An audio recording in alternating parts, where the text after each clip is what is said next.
और उसके बाद हम प्रोसेस शुरू करेंगे।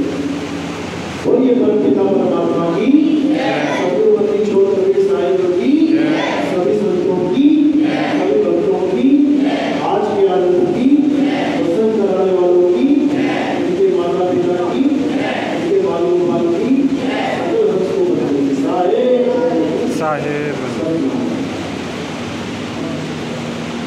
तो आज परमात्मा की अपार कृपा है, जो जसवंत नगर में एक बार फिर से मूल ज्ञान का प्रचार हो रहा है, क्योंकि बहुत बड़े भाग होते हैं उन जीवों के जो मूल ज्ञान से जुड़ पाते हैं, जो मूल ज्ञान को समझ पाते हैं। वरना इस संसार में जितना भी ज्ञान चल रहा है वो पवित्र ज्ञान है। पवित्र ज्ञान के द्वारा आप एक पवित्र आत्मा हो जाते हो, आप एक भगत बनने की राह में चल पड़ते हो, लेकिन आपको मुक्ति नहीं मिलती। पवित्र ज्ञान के द्वारा किसी भी जीव को मुक्ति नहीं मिलती, उसका जीवन पवित्र हो जाता है, इसमें कोई शक नहीं है। लेकिन कबीर साहब इस धरातल पे आते हैं केवल मूल ज्ञान देने के लिए, और इसको देते हैं जो पवित्र आत्माएं हैं, यानी जो परमात्मा के रास्ते पे निकल पड़े हैं लेकिन मंजिल तक नहीं पहुंच पा रहे हैं, उनको बंदी छोड़, उनको शायद मिलके आगे का ज्ञान समझाते हैं। इसीलिए इसे मूल ज्ञान बोला जाता है, यानी जड़ तक पहुंचा देना, भक्ति की जड़ तक, यानी परमात्मा तक पहुंचा देना, इसी को मूल ज्ञान बोला जाता है। इसलिए धर्मदास जी को बोला साहब ने, धर्मदास मेरी दाद दुहाई, मूल ज्ञान बाहर न जाई, मूल ज्ञान बाहर को पड़ेगी, पिछली पीढ़ी हंस न करेगी। पिछली पीढ़ी मतलब जो सारे ऐप छोड़ के, जो विकारों को छोड़ के उस मालिक के नाम पे निकल सो गए, लेकिन दूर तक का ज्ञान रखने वाला गुरु नहीं मिला, इसलिए वो अभी मझधार में ही है। इधर से तो छलांग मार दी नदी में, लेकिन अभी पार नहीं पहुंचे, बीच में ही है।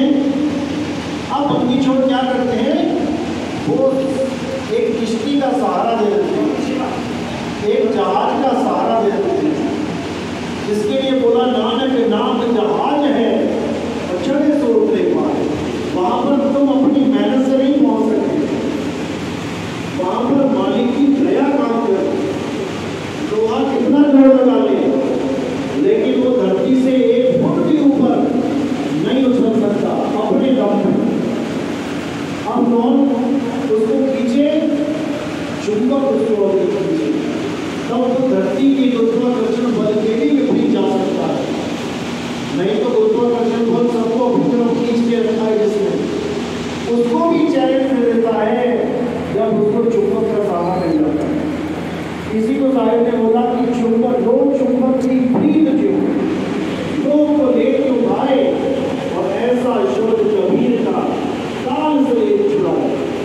ये गुरुत्वाकर्षण रूपी काल भगवान सबको खींच रहा है अपनी तरफ, और चुंबक रूपी कभी जब आ जाता है तो वो गुरुत्वाकर्षण भी फेल हो जाता है।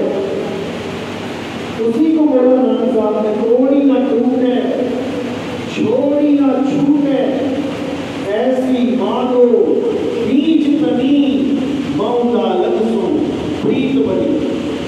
अब मेरी प्रीत बनी उस परमात्मा से, अब वो तोड़े नहीं टूट रही है, छोड़े नहीं छूट रही है। लेकिन ये सब तब होता है जब हम किसी बेटी गुरु की शरण में जाते हैं, जो मूल ज्ञान को जानता है, वही तुम्हें मूल तक पहुंचा सकता है। और कई ऐसे लोग होते हैं जो इस ज्ञान को सुनने के बाद भी सोचते हैं और आगे देखे और कुछ जाए।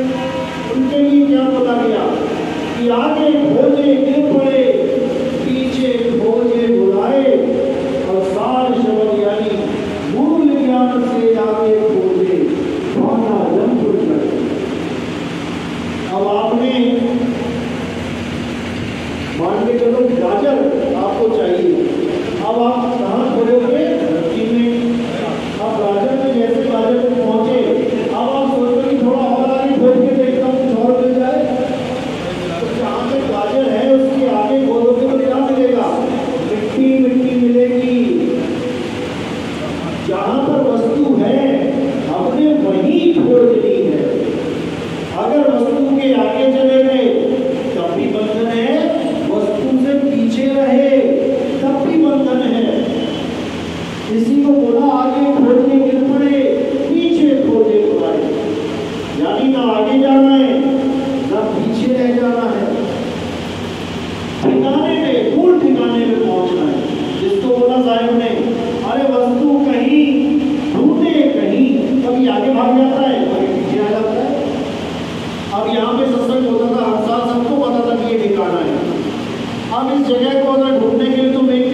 ना आगे जाओ ना पीछे रह जाओ। तो इसी को बोला वस्तु कहीं और ढूंढे कहीं, कभी आगे ढूंढ रहा है कभी पीछे ढूंढ रहा है। कैसे लागे हाथ और गुप्त वस्तु तक मिले, भेद ही दीजिए साथ, भेद ही दीना साथ में, दीनी वस्तु लगाए और कोटि जन्म का बंध था पल में पहुंचा जाए। करोड़ों जन्म लग जाते तुम्हें वहां पहुंचते जहां सतगुरु ने भेद बता दिया हमें। अब हमारी सूरत सीधी जा रही है, कोई रोकने वाला नहीं हो उसको। अगर कोई रोकने वाला है तो वो स्वयं आप ही हो, आप ही अपनी सूरत में भटका दो तो भटका दो, नहीं तो काल नहीं रोक सकते। काल क्या करेगा ज्यादा से ज्यादा? लालच देगा। मैं कहता हूँ 1 करोड़ रुपए मेरे सामने पड़े हो, वो 1 करोड़ मेरा कुछ नहीं बिगाड़ सकते जब तक मैं ना उसको उठा दूं। तो 1 करोड़ वो काल है या मैं स्वयं अपना काल बन बैठा? वो 1 करोड़ मुझे खींच रहे हैं या मैं खींचा चला जा रहा हूं उसकी तरफ, मैं अपने आप को भेज रहा हूं उसकी तरफ? ये हमने विचार करना है। कोई भी विकार हमें पकड़ नहीं सकता, केवल आकर्षित कर सकता है। फिर समझ लो, कोई भी विकार आपको पकड़ नहीं सकता, काम आपको पकड़ नहीं सकता, क्रोध आपको पकड़ नहीं सकता जब तक आप ना चाहो। कोई मुझे 100 गालियां दे रहा है, मैं चाहता ही नहीं उसको वापस जवाब देना, मुझे गुस्सा करवा के दिखा दे वो 1000 गालियां दे। अगर तुम ना चाहो कि नहीं इससे मैंने भिड़ना नहीं है तो कितना ही गाली दे दो तो नहीं भिड़ोगे। और अगर तुम भिड़ना ही चाहते तो केवल तुम्हें घूम के देख भी ले तभी पहुंच जाओगे। क्या बात भाई, क्या होगा?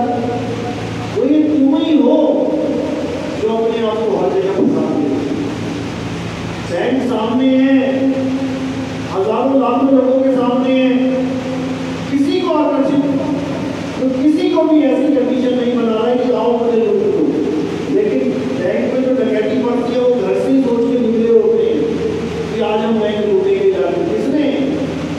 किसने किया? खुद ने किया। इसी प्रकार काम है। औरत का शरीर अगर तुम्हें खींच सके तो हमारे घर में माँ बहने तो है, उनका भी वैसा ही शरीर है, क्यों नहीं खींच लिया तुम्हें? ये तुम जब तक नहीं जाना चाहोगे कोई तुम्हें आकर्षित नहीं कर सकता। इसलिए साहिब ने बार बार इसी चीज को समझाया। हम काल है, काल है, काल भगवान है तो कर रहे हैं, लेकिन हम ये नहीं समझ रहे हैं कि काल भी तुम्हें तभी पकड़ सकता है जब तुम जाके उसको पकड़ लो। इसी को बार बार समझाते हैं। जैसे स्वर्ण कांच मंदिर में धर्म के भूत मरे हो, जो शीशे के अंदर कुत्ता दिखाई दे रहा है वो नहीं उसको काट सकता, वो उसको नहीं प्रहार कर सकता, लेकिन बाहर वाला कुत्ता बिना प्रहार किए ही वो भौंक भौंक के मर जाता है, बिना चोट लगे अपने प्राण त्याग देता है। एक भी दांत नहीं लगाया उस कुत्ते ने जो शीशे के अंदर भौंक रहा है। काट सकता है क्या वो? कभी नहीं काट सकता। बिना उसके काटे ही वो कुत्ता बाहर भरम से भौंक भौंक के मर गया। बस यही स्थिति हमारी है। तो साहिब कह रहे हैं मूल ज्ञान को समझो। मूल ज्ञान एक ऐसा ज्ञान है जहां पर आपकी आत्मा दृढ़ हो जाती है, लेकिन किसकी होती है? जो संतोष में रहता है, जो सहज होके रहता है, जो विचलित रहता है हमेशा, पता नहीं ये सच है या नहीं है, पता नहीं ये ज्ञान सच्चा है या नहीं है, वो कभी भी टिक नहीं सकता, कहीं भी नहीं टिक सकता। वो यहाँ भी छोड़ के जाएगा, जहाँ जाएगा वहाँ पे 1-2 साल में लगेगा, यहाँ भी कुछ नहीं हो रहा मुझे। क्यों नहीं हो रहा? क्योंकि विचलित है। घड़े में पानी नहीं टिक रहा, घड़ा फूट जा रहा है। क्यों फूट जा रहा है? क्योंकि भट्टे में नहीं सेक रहा उसको जाके। भट्टा क्या है? सत्संग ही भट्टा है। बिन सत्संग विवेक न हुई और राम कृपा बिन सुलभ न हुई। बिना सत्संग के कोई कहे कि मुझे विवेक हो जाए, टिकेगा वही जो विवेकी है। जिसको विवेक हो गया, पूर्ण विवेक हो गया,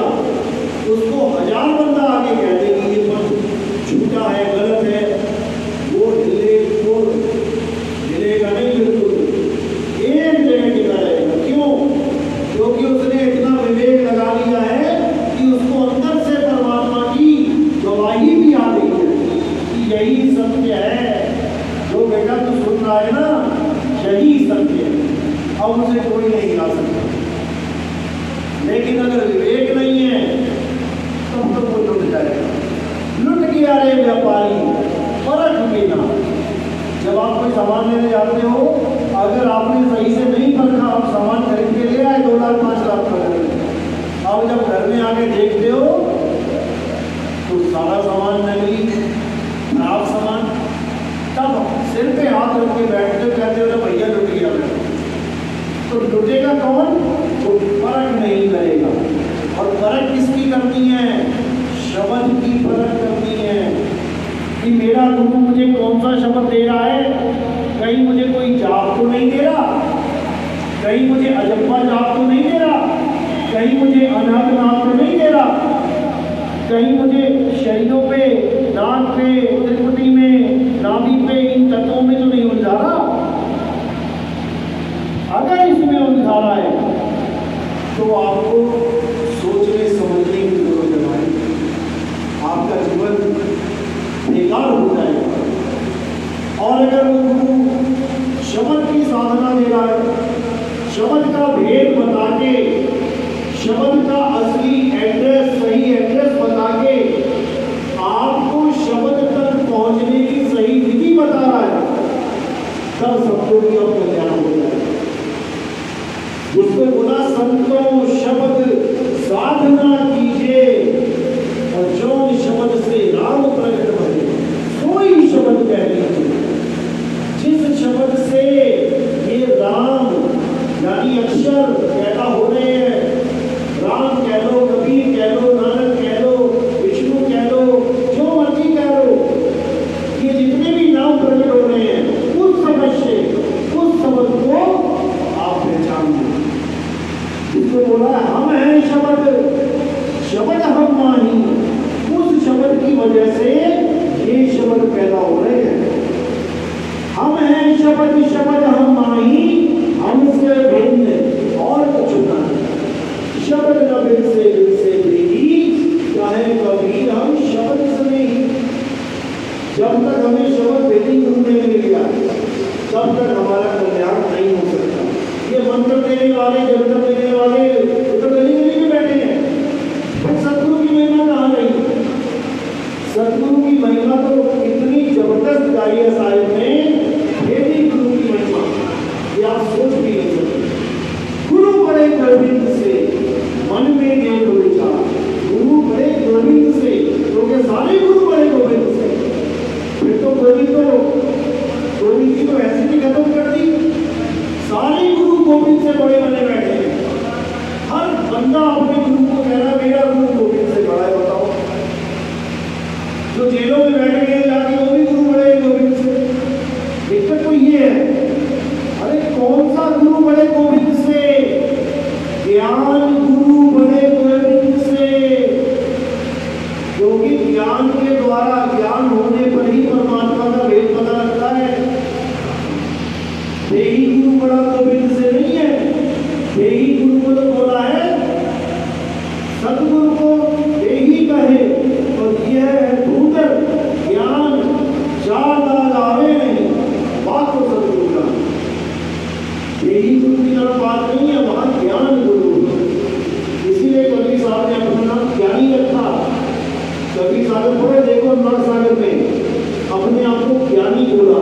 ज्ञानी जी यहाँ गए, ज्ञानी जी वहां गए, यानी ज्ञानी ज्ञान लेके जा रहा है और ज्ञान से ही, ज्ञान गुरु से ही आपका कल्याण होगा, ना कि देही गुरु से। अब कोई देही गुरु बैठा है जिसके बाद ज्ञानी नहीं है सही, तो वो तुम्हें बाहर कर देगा। जब वो तुम्हें बाहर ही नहीं कर पाया तो वो कैसे गोविंद से बड़ा हो गया? जो खुद अभी अज्ञानी है, जिसको खुद अभी ज्ञान चाहिए, वो गोविंद से बड़ा बना दिया लोगों ने। यही समझना है, ज्ञान गुरु है, कबीर साहब ही ज्ञान गुरु है। साहिब कहते हैं, साहिब कबीर का सब घटवासा, गुप्त प्रकट कुछ अजब तमाशा, जहां संत तहां प्रगट भयहूं। यानी जहां संत है, यानी संत का मतलब पूर्ण ज्ञान को रखता है। जहां संत प्रकट तहां भयहूं, किस रूप में प्रकट है? शब्द रूप में, ज्ञान रूप में। और जहां असंत गुप्त कर रहे हैं, वहां में गुप्त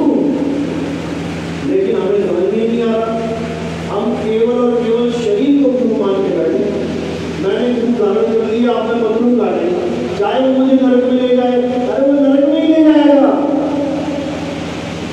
अगर वो पूरा गुरु नहीं है तो, और पूरा गुरु है तो तुम्हें इस 3 लोग में भी नहीं पड़ेगा, यहां से भी निकाल के ले जाएगा। कहाँ लेके जाएगा? निज घर को सोई गुरु पूरा कहावे, 2 अक्षर का भेद बतावे, एक छुड़ावे एक लखावे, तब प्राणी निज घर को जावे।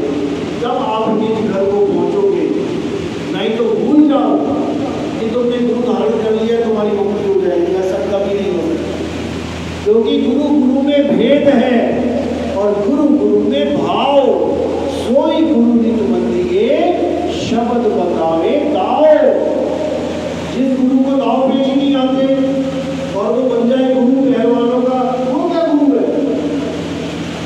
तो नब्बे तो गुरु को केवल गुरु से ज्ञान लेना है, ज्ञान उसके पास है नहीं, गुरु बन के बैठ गया, अब कल्याण होने वाला नहीं। ज्ञान की वजह से ही वो गुरु है और अज्ञान की वजह से वो अज्ञानी है। तो यहाँ पर ज्ञान की महिमा, ज्ञान गुरु। तो इसी ज्ञान को कबीर साहब आगे समझाते हैं कि ज्ञानियों का मैं गुरु, अज्ञानियों का दास, और जहाँ चले लाखों लाठी वहां नमाऊं। कि मैं वो गुरु हूँ भाई जिस गुरु के ज्ञान को केवल विवेक ही समझ सकते हैं, अज्ञानी नहीं समझ सकते। हमारा सत्संग सुन के कितने विरोध में आते हैं लोग, आज हो जाती है उनको एक ये क्या बोल दिया प्रकार से, क्यों? क्योंकि कड़वी सच्चाई बोल रहा हूँ मैं, जो है वो है, उसमें ना तो मैं कोई बदलाव कर सकता हूँ ना कोई और बदलाव कर सकता है, और जो बदलाव करेगा वही परमात्मा का रूप ही है। कबीर साहब कहते हैं, साफ करते हैं कि मेरी गाय गाएगा 3 लोग में धक्के खाएगा, मेरी गाय बूझेगा तो 7 लोग को सूझेगा। केवल मेरी बातें बताने वाला गुरु नहीं होता है, वरना सारे कभी साहब की सारी वाणियां पढ़ के बैठ जाओ।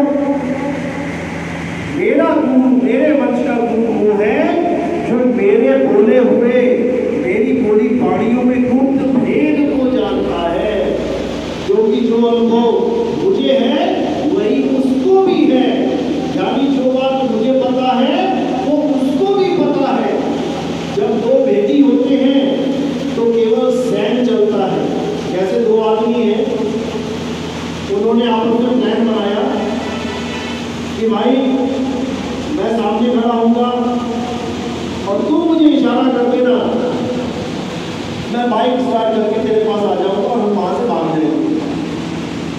अब वो सैन जो है इशारा वो दोनों फिक्स कर देते हैं आपस में कि भाई तुम केवल एक हाथ उड़ा देना या तुम कुछ भी कोई भी इशारा कर देना। अब वो इशारा वो दोनों को पता है, ये भेद है। अब जब वहाँ तीसरे चौथे पांचवें बंदे जो अलग अलग खड़े हैं वो उस भेद से अनभिज्ञ हैं, उनको नहीं पता कि इसने अगर हाथ उठाया तो क्यों उठाया। तो इसी प्रकार जो भी क्रिया वहाँ पे हुई उसका भेद 2 लोगों के पास है, एक जो कर रहा है और दूसरा जो समझ रहा है। इसी प्रकार संतों की वाणियों में क्या होता है, एक दोनों के पास होता है, एक जो बोल रहा है लिख रहा है, एक जो बोल रहा है। इसलिए 2 प्रकार के संत बताए कबीर साहब ने, एक वाणी बोलते हैं और एक वाणी खोलते हैं। आज तक जितने भी संतों ने वाणियां बोली हैं, आप किसी का भी जानकारी दे लो, उसने केवल वाणी बोल के लिखी है, बोली एक भी संत ने नहीं। कोई भी वाणी देख लो, आज तक किसी ने भी वाणी का शब्दार्थ नहीं किया है, अपनी वाणी का। लोगों ने किया अलग बात है, करते आए लोग, लेकिन किसी भी संत ने ये नहीं लिखा कि दोहा लिखने के बाद भावार्थ लिख दे, किसी ने नहीं लिखा, क्योंकि उनको पता है कि सारा खेल भावार्थ का है। जब असली पंथ चलेगा तब इन्हीं वाणियों का सही अर्थ समझा दिया जाएगा और सही अर्थ से ही सही रास्ता बता दिया जाएगा। और जितने भी अज्ञानी जीव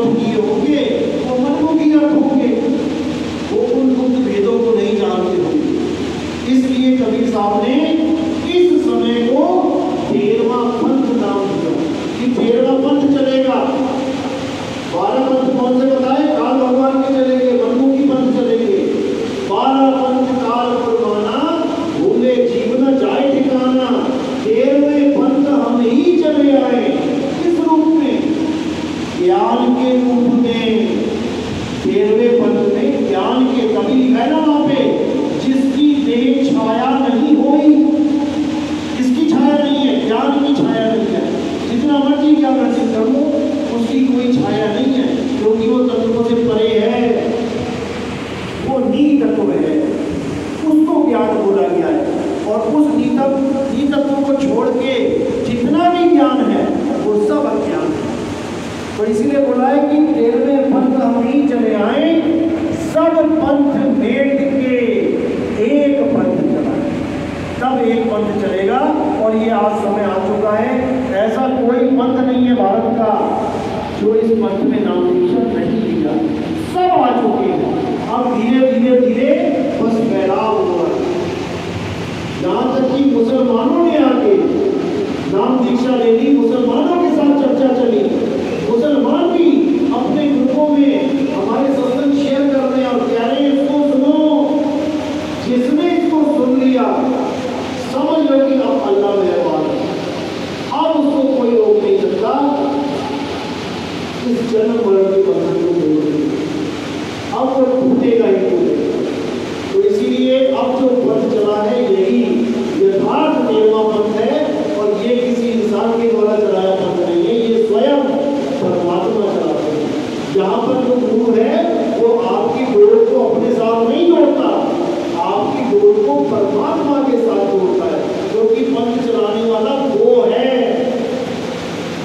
इसीलिए हर जगह मैं ये वाणी बोलता हूँ, लेकिन जितने भी बाकी गुरु बैठे हैं इस वाणी को कभी नहीं बोलते। वाणी क्या कह रही है? सेवा को जो ही भले, एक संत एक राम, राम है दाता मुक्ति का और संत जपावे नाम। ये तो आपको जल्दी कहीं नहीं मिलेगा, क्योंकि जितने गुरु बैठे हैं ये सब मुक्ति की डोर अपने हाथ में लेके बैठे हैं कि गुरु तुम्हें मुक्त करेगा, गुरु तुम्हें पार करेगा, जबकि ऐसा नहीं है। परमात्मा तुम्हें पार करेगा, गुरु तो तुम्हें मार्ग बताएगा, गुरु तुम्हें रास्ता दिखाएगा। इससे ज्यादा गुरु का कोई रोल नहीं। तो इसी के साथ मैं आज का सत्संग समाप्त करता हूँ। बाकी यूट्यूब पे आप सुन सकते हैं। नाम दीक्षा लेने वाले जो आए हैं, प्रथम दीक्षा वाले वहाँ खड़ा है, जो पहली दीक्षा लेने आए हैं सबको मिली हुई है। जो नाम दीक्षा लेना चाहते हैं वो लोग आगे आ जाओ, आगे आ जाओ।